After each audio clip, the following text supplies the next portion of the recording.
আল্লাহ, আজকে এত দেরি হয়ে গেছি। দেন মা, আমি করতেছি। কোনো দরকার নেই।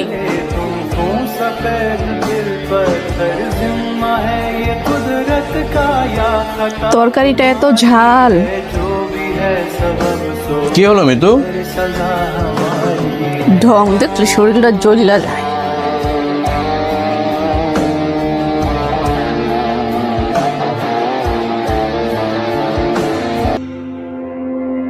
কিরে, আমাকে দেখে ও এইভাবে চলে গেল?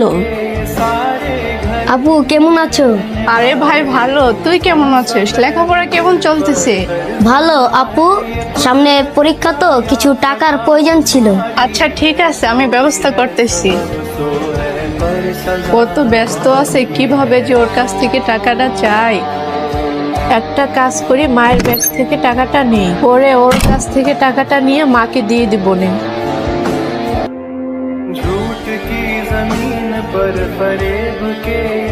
অভি, কি হলো? কি সমস্যা? ও আমার ব্যাগ থেকে টাকা নিয়ে ওর ভাইরে দিতাছি। আসলে মা, তুমি চুপ থাকো। প্রতিটা ফ্যামিলিতে না দুই প্রকার মানুষ থাকে, চলো দেখে আসি। দেন মা, আমি করতেছি। তোমার ঘরে খাবার কে বানায়? আমার মা রান্না করে। তাহলে আমি কি তোমার মা না? তুমি যাও, রেস্ট নাও, আমি তোমার জন্য খাবার নিয়ে আসতেছি। ঠিক আছে।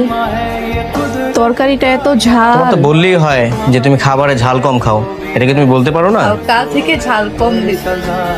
অভি, কি হলো? কি সমস্যা? আমার এই দিন দেখতে হয়, তুই বোর কাছে টাকা দিস না কেন? তোমার কাছে টাকা নাই? আমাকে আগে বলবা না? মন দিয়ে লেখাপড়া করবি।